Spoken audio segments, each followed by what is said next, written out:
Good morning guys. Time check 8:45. Sunday. Magja-jogging na naman tayo. Kasama ako dito yung partner ko. Good morning ka. Morning. Morning po sa inyong lahat. Good evening kung saan man kayo sa sulok ng mundo. Samahan niyo ulit kami dito sa aming pag-i-exercise. Pupunta namin dito yung tulay na napakaganda na para lang sa mga tao din. Pasyalan ito. Medyo napakagandang tulay ito dito sa Mangyari Bridge. Yan po siya. Nandoon po. Malayo-layo pa ng kaunti. Itong tulay na to, pasyalan lang siya. Malaking tulay. Bawal ang sasakyan dito. Yung itong mga nakaparking dito na mayroong trailer. Mga mangingisda to, nagdadala sila ng spade boat para gamitin sa pangisda. Ito kaya limitan dito may trailer. Ito yung ganito. Doon nila ibababa doon sa kabila na yon. Mayroon diyan na parang yung babaan niya. Good morning sa inyong lahat kung saan man kayo sa sulok ng mundo. Mga kabadis.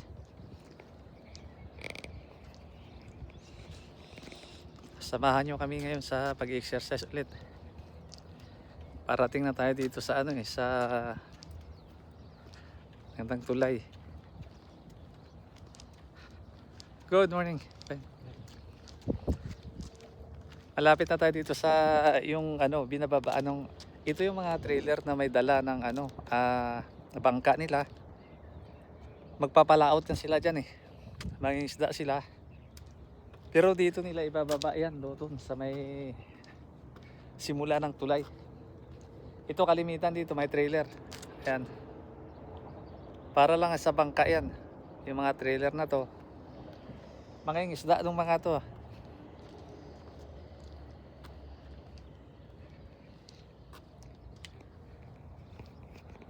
Itong tulay na to, maganda siya. Mayroon siyang upuan doon sa gitna. Pwede kayong mag-date dyan o mamasyal. Ito maraming nangingisda ngayon kasi maraming trailer dito. Ito lahat na madaanan natin dito mayroong trailer. Ito malaki-laki ito kasi mahabang bangka.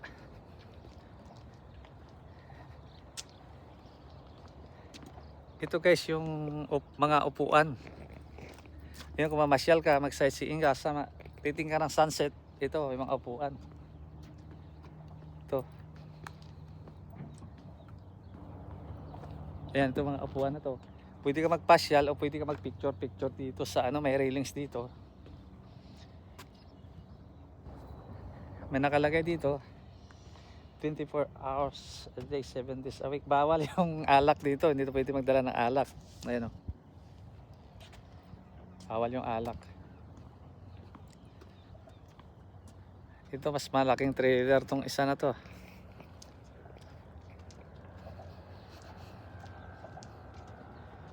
Good morning. Hi. Ito mas malaki yung trailer nito. Ano na to? Yati na yata ito na maliit. Kasi sobrang haba yung trailer niya. Ayan o. So isasampa dyan. Yung spade boat niya. Magagala lang yan sila dito. Kung iba mangingisda. Ayan mga kabadis, may upuan na naman dito. Pwede kayong pumasyal.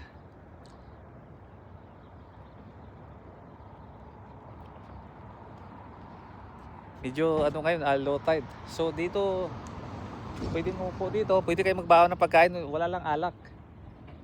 Pwede nyo parking yung sasakyan nyo dito sa tabi. Katulad nito. Sunrise ngayon eh. Pag sunset dito yan eh. Sa kabila. So maganda manood.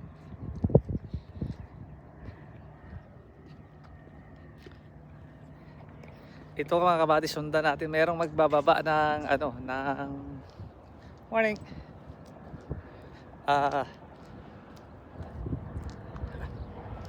Speedboat niya.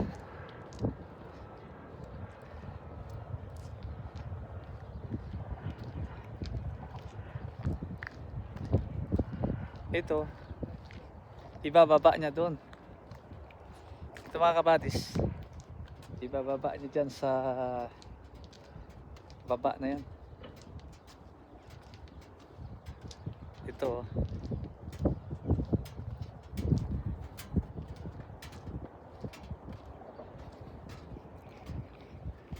ito yung sinasabi sa inyo, di ba, i-atras niya dito yung bangka. Dito.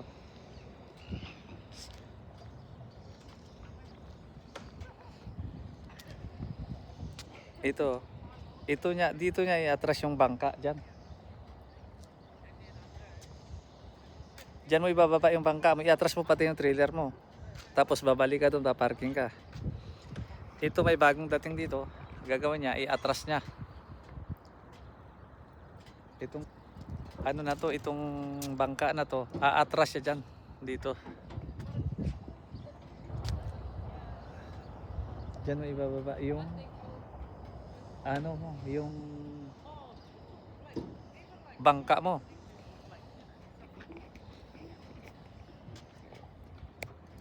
So nandito na tayo sa ano, malapit na tayo sa tulay. Itong tulay na ito, pasyalan lang to siya. Bawal ang sasakyan dito. Pwede ka mag picture taking dito.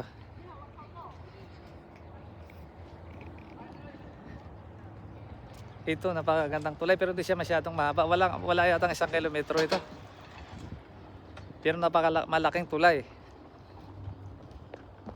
Malaki siya. Ito maraming nag-i-exercise. Maraming nagja-jogging.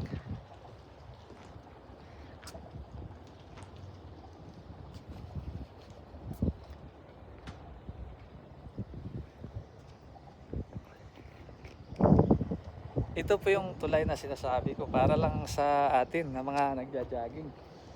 Ayan. Napakalaking tulay pero hindi po swang sasakyan ito. Mga kabadis, pang sa atin lang po na mga nag-exercise bikers. Para lang po ito sa atin. So maraming bikers. Akyat na tayo dito sa tulay na to. Titingnan natin mabuti. Dito pwede kang gala. Mayroong upuan. Pwede ka magtambay, magdala ng pagkain pero bawal po dito yung alak. Hindi po pinapatuhuin tulutan yung alak, nakalagay doon sa may pulis na ano. Ito po yung upuan niya. Maganda, marmol siya, tapos kahoy yung upuan niya dito. Napakaganda ng design. Pwede kayong mamasyal. Diyan po yung sunset pag hapon. Dito naman sa kabila, ayan yung araw. Dito yung sunrise. So napakagandang tulay mga kabatis. Kung makikita nyo. Ayan po. Tatawirin natin, hindi ko alam kung mga 1 kilometro to o kulang-kulang lang siguro 1 kilometro. Hindi, mga 1 kilometer nga. Kasi mayroon ng 2 kilometrahe.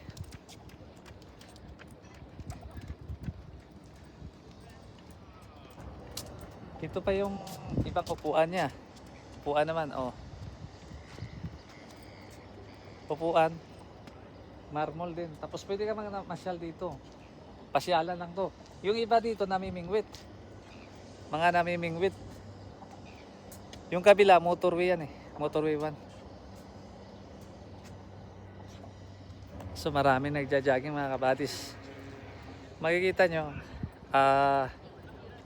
mahaba din siya, 1 kilometro siya. 1 kilometro exact.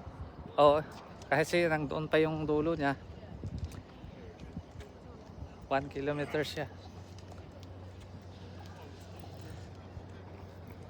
Ito maganda tong tulay ito mga kabadis. Kung mga nag-exercise na mamasyal kayo diyan sa atin, sana magkaroon sa atin ng ganito. Pero sa atin tulay na ng sasakyan to. Kasi pwede na magsalubungan dito eh. Dinesign lang po siya na ano, para pasyalan ng tao dito sa gitna ng dagat.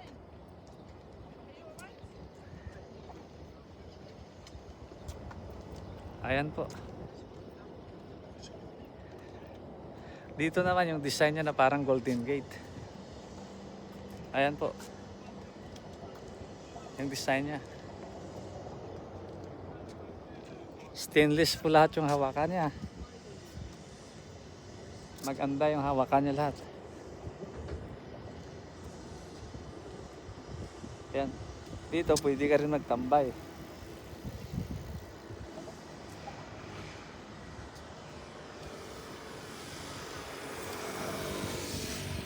Ito si Silong, wala tayo ng konti para matingnan kung gaano kaganda itong tulay na ito.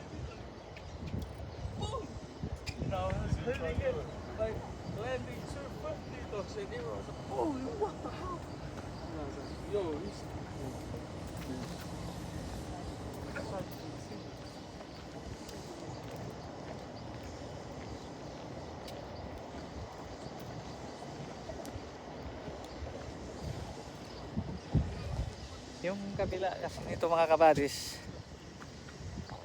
yan dagat yan.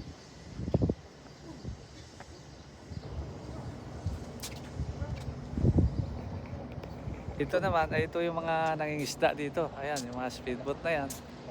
Itong tulay na ito dinesignan lang siya. Pwede talaga siya daanan ng sasakyan, pwede magsalubungan, pero para lang sa tao to, bawal ang sasakyan dito. Ganun po ka ano yung New Zealand. Tingnan mo, binibigyan nilang pahalaga yung ano, yung tao para sa tawiran lang o pag-exercise.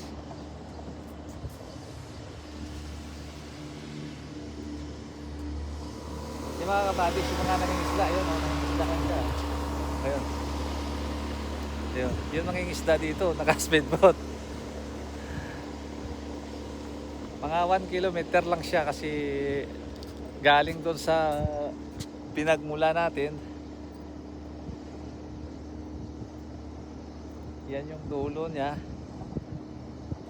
Tapos nandito tayo sa kalagitnaan. Ito, pasyalan lang talaga ito. Yung design niya, ayan. Yung kabila na yung tulay doon, makikita niyo, motorway yun. Ito yung kaduluguluhan niya eh. Napakagandang tulay. Kung makikita niyo po, mga kabadis, stainless po to. So kung mamamasyal kayo, dalhin niyo yung family niyo, dito lang sa mga taga New Zealand, Mangere Bridge po. Ito yung mga upuan. Pwede kayo magdala ng pagkain, mamasyal kayo dyan. Mag-antay kayo ng sunset. Kung umaga naman, mag-antay kayo ng sunrise dito sa kabila. So kung mayroon naman kayong bangka, ayun katulad noon, ano ko kanina, binaba niya na yung bangka niya doon. Ayun, mayroon pang umaatras na isa. Ganon din yung mga tao dito pag medyo summer, nangingisda, may mga kanya-kanya silang bangka. Yung kasama ko, nagyayaya nga mamingwit. Sabi ko, hindi ko marunong mamingwit. Kaya hindi ako sumasama. Ito na yung kahabaan niya. 1 kilometro lang siya, eksakto, mga kabadis. Pero napakagandang tulay. Ngayon, yung ilalim pala ng tulay na yan, mamaya titingnan namin, may tawiran pala yung tulay na yan. Doon nakalagay sa ilalim, hanggang doon sa kabila na tulay na yan. Yung tulay na yan, yung makikita nyo, yung tulay na yan na nadaan ng sasakyan, may tawiran pala yan hanggang doon sa kabilang dulo naman. Hanggang doon sa kabila. Mamaya susubukan naming tatawirin yung ano na yan, yung tulay na yan, kung saan yung nilagyan nila ng tawiran sa ilalim ng tulay. Yung tulay na yon, ayun, na maliit na yan sa kabila, nilagyan nila ng tawiran. So mamaya sisilipin natin. So napakagandang tulay. Ayan yung mga upuan. Magdala kayo ng pagkain dito, dalhin nyo yung mga mahal nyo sa buhay, sama nyo, pasyal dito, magpahangin. Dagat kasi to, maganda yung ambience, maganda yung simoy ng hangin. Napakaganda pong tulay. Hindi po para sa sasakyan to, pero sa atin dyan, daanan na nasasakyan to. Dito ay para lang sa mga tao na nag-exercise, bikers, mga mahilig mag-jogging. Ito, napakagandang tulay, napakalaking tulay, pero hindi ito sa sasakyan mga kabadis. Para lang sa mga tao na mahilig mag-exercise. Makikita nyo.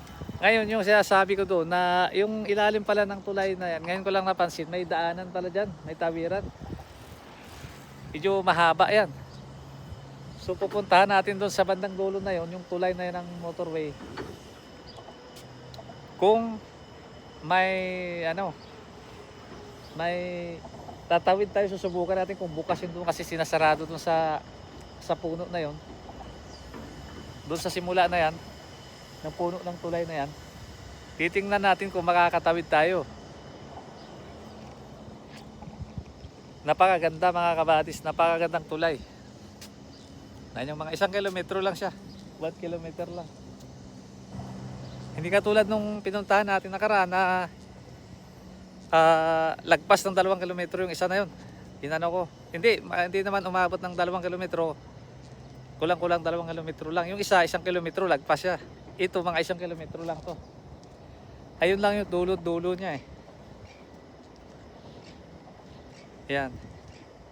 So ito naman ay yung pinuntahan natin noon. Kung nakikita nyo sa unang content ko doon, maliit lang yon na tulay, pero ito malaki. Pwede magsalubungan ng truck dito, pero bawal lang sasakyan dito. Para lang sa atin to na mahilig exercise. Pwede ka rin nagtambay dito, mayroon na namang upuan dito. So tingnan natin. Ang nakalagay kasi dito, ito may pangalan. Ayun, The Guardians Tokoroa nga katake, The Artworks. Ito po, kayo na ba bahala magbasa? Ayan. Taptik. Maori, Matauranga top place, but welcome Marcos ways.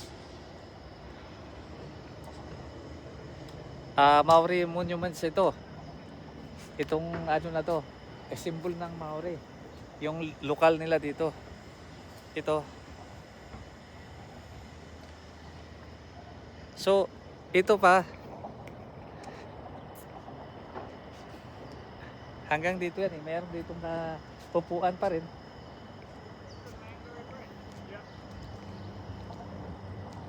Pwede ka pa rin dito masyal dito. Ito may mga upuan. Nandito tayo ngayon, titingnan natin yung Heritage Garden.